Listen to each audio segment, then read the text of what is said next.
ناظرین، میں راجہ عاطف ذوالفقار آپ کی خدمت میں ایک نئے پروگرام کے ساتھ حاضر ہوں۔ ناظرین، آج کے پروگرام میں ہم بات کریں گے کہ جو مقتدر حلقوں کی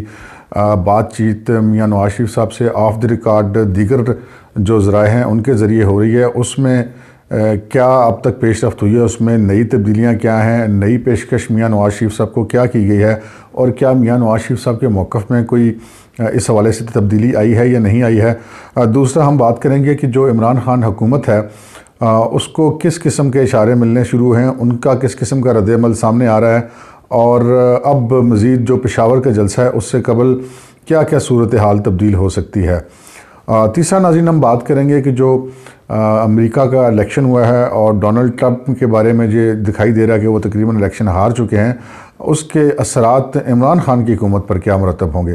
تو دیکھتے ہی ہمارا پروگرام، اور آپ سے گزارش ہے کہ اگر آپ نے ابھی تک ہمارا چینل سبسکرائب نہیں کیا تو اسے کر لیجئے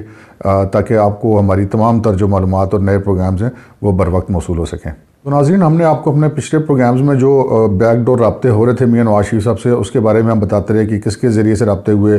پھر وہ کیسے کٹے، پھر وہ کیسے دوبارہ شروع ہوئے، اور پھر جب میاں نواز شریف صاحب کو پیغامات ان کے اعتماد کے آدمیوں کے ذریعے پہنچائے گئے تو میاں نواز شریف صاحب نے کیا شرائط رکھی۔ ہم نے آپ کو بتایا تھا کہ میاں نواز شریف نے کچھ بڑے استعفوں کی شرائط رکھی تھی، 2 یا 3 استعفوں کی۔ اب کچھ ایسی معلومات ملی ہیں کہ جو مزید رابطے جاری ہیں، کیونکہ رابطے تو جاری رہتے ہیں، بظاہر مذاکرات نہ بھی ہو رہے ہوں تو سیاست ایک ایسی چیز ہے جو کہ ایک جاری و ساری عمل ہے، اس میں کوئی یہ نہیں ہوتا کبھی بھی کہ بالکل رابطے ختم ہو جائے۔ رابطے چلتے رہتے ہیں، بات چیت چلتی رہتی ہے اعتماد کے لوگوں سے۔ بعض اوقات وہ لوگ سیاسی بھی ہوتے ہیں، بعض اوقات وہ لوگ سیاسی نہیں بھی ہوتے۔ تو وہ جو مذاکرات چل رہے ہیں اس کے بارے میں کچھ ایسی خبریں سننے میں آ رہی ہیں کہ مبینہ طور پر میاں نواز شریف صاحب کو یہ کہا گیا ہے کہ جن 2-3 انہوں نے بڑے استعفوں کی بات کی ہے، ان میں سے ایک اعتماد کی بحالی کے لیے ایک استعفیٰ جو ہے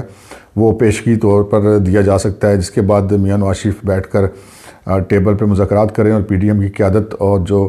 پاکستان کے مستقبل کے حوالے سے آئندہ آنے والے جو الیکشن ہے وہ مڈ ٹرم جو کروائے جائیں، ان کے حوالے سے، اس کی شفافیت کے حوالے سے جو رولز آف بزنس بنائے جائیں، ان سارے معاملات کو جو میاں نواز شریف کا موقف ہے کہ ووٹ کو عزت دو، اس کو مد نظر رکھتے ہوئے میاں نواز شریف اس میں کیا کیا تبدیلیاں کرنا چاہتے ہیں، یہ تمام چیزیں جو ہیں وہ مذاکرات کی میز پر بیٹھ کر طے ہوں۔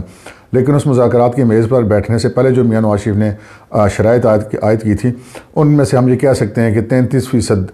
آپ کہہ سکتے ہیں اگر 3 استعفے میاں نواز شریف نے بڑے کہے تھے کہ دیے جائے تو ایک کی اگر آفر کی گئی ہے تو وہ ہم کہہ سکتے ہیں کہ 33% آگے بڑھے ہیں مقتدر حلقے، اور اب میاں نواز شریف پہ ڈیپینڈ کرتا ہے کہ وہ اب اس کا کیا رپلائی دیتی ہیں۔ بظاہر یہ دکھائی دے رہا ہے کہ شاید میاں نواز شریف بھی اس حوالے سے کوئی مثبت شاید رسپانس دیں اور کچھ معاملات آگے کو بڑھیں۔ دوسرا ناظرین، آپ کو پتہ ہے کہ گلگت کے الیکشن بھی ہو رہے ہیں، گلگت کے الیکشن کے نتائج بھی بتا دیں گے کہ اعتماد کیا جا سکتا ہے یا نہیں کیا جا سکتا ان مذاکرات کے حوالے سے۔ اگر تو گلگت کے الیکشن میں بھی جو پاکستان کی اپوزیشن ہے اس نے وہی الزامات لگائے اور ان کو وہی محسوس ہوا کہ جیسے الیکشن جو ہے وہ مبینہ طور پر مینیج کیا گیا ہے، تو پھر یقیناً اس کی ایک رائے پر پانی پھر جائے گا۔ لیکن بظاہر ایسے دکھائی دے رہا ہے کہ جس سیڑھی نے عمران خان کی حکومت کو اقتدار تک پہنچایا تھا، وہ سیڑھی شاید اب نیچے سے مبینہ طور پر کھسکا دی گئی ہے، اور عمران خان صاحب کی جو موجودہ حالیہ اقدامات ہیں، ان کی حالیہ تقاریر ہیں، وہ بھی اس امر کی غمازی کرتی ہیں۔ جو انہوں نے گلگت میں انتخابی مہم کے دوران تقریر کی، اس سے بھی کچھ ایسے اشارے ملے۔ پھر جو عمران خان نے ایک اپنے جو ترجمانوں کے ساتھ خطاب کیا، آپ جانتے ہیں کہ وفاق میں بھی اور پنجاب میں کچھ 100 سے 150 کے قریب ان کی پارٹی کے ترجمان ہیں، تو ان ترجمانوں سے خطاب کیا اور انہوں نے یہ گلہ کیا کہ وہ حکومت کا دفاع مؤثر طور پر نہیں کر پا رہے۔ تو اس حوالے سے انہوں نے کہا کہ وہ اپنے جو ہے اس معاملے میں تیزی لائیں۔ اس سارے معاملے کی ان کو اپنے تمام وزرائے اطلاعات کی موجودگی میں کیوں ضرورت محسوس ہوئی، اس چیز کا اندازہ ہم کر سکتے ہیں کہ عمران خان صاحب کو اس چیز کا بخوبی اندازہ ہو گیا کہ اب حالات ان کے لیے پہلے جیسی پلینگ فیلڈ اب ان کے لیے نہیں ہے۔ تو اس کے ساتھ ساتھ انہوں نے جو اتحادیوں کے اعزاز میں کھانا دیا، اور اس میں پھر وہی ہوا کہ باقی سارے اتحادیوں نے تو گلے شکووں کو ڈھیر لگا دیا، لیکن کاف لیگ نے تو اس وزیر اعظم کے کھانے میں شرکت سے انکار کر دیا، اور کاف لیگ کے رکن اسمبلی طارق بشیر چیمہ نے یہ کہا کہ جو عمران حکومت ہے ہم ان کے اتحادی ہیں، لیکن وہ کسی بھی معاملے میں ہمارے ساتھ مشاورت نہیں کرتے، جبکہ مونس الہی جو چودھری پرویز الہی کے صاحبزادے ہیں انہوں نے یہ کہا کہ جی ہمارا جو اتحاد ہے وہ حکومت کو ووٹ دینے کی حد تک ہے، ان کے کھانے میں شرکت کرنا ہمارے اتحاد کی شرائط میں شامل نہیں ہے۔ عمران خان صاحب نے جو اپنے اتحادی ہیں ان کے ساتھ جو اجلاس کیا اس میں انہوں نے ایک چیز بڑی واضح طور پر کہی کہ وہ اپوزیشن سے کسی صورت کسی قسم کے ڈائلاگ یا مذاکرات نہیں کریں گے۔ اس سے یہ اندازہ ہوتا ہے کہ عمران خان صاحب جو ہے وہ باقی سارے حلقوں کو بھی یہ میسیج دے رہے ہیں کہ جو آپ مذاکرات کر رہے ہیں وہ اس سے راضی نہیں ہیں یا وہ کسی قسم کے مذاکرات نہیں کرنا چاہتے، کیونکہ عمران خان صاحب کو اس چیز کا بہت اچھی طرح سے اندازہ ہے کہ مذاکرات میں جو ہے وہ ان کے لیے کم از کم سراسر خسارے کا سودا ہے۔ تو ناظرین جی عمران خان صاحب کی جو حکومت نے جو اتحادیوں کو اچانک کھانا دیا، پھر اس میں کچھ اتحادی شریک نہیں ہوئے، اس سے پہلے اس کے ساتھ انہوں نے کہا جی کہ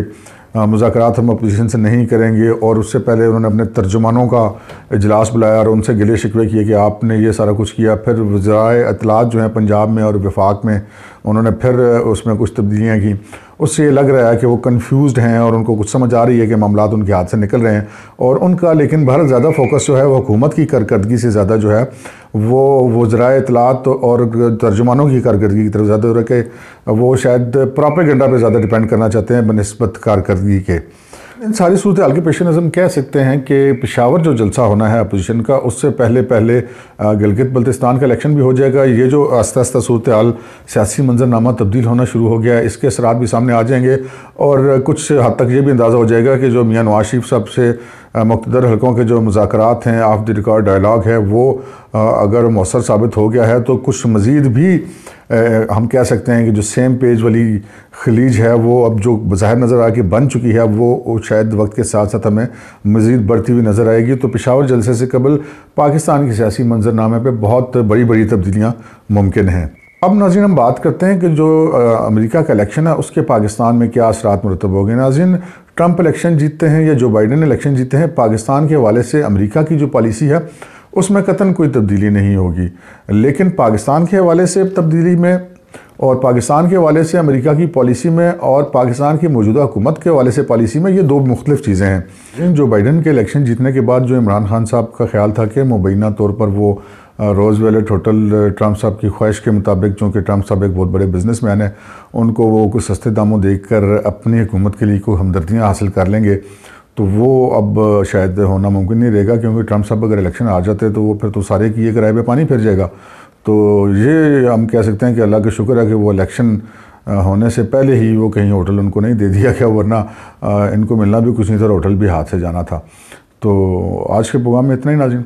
اجازت دیجیے، اللہ حافظ۔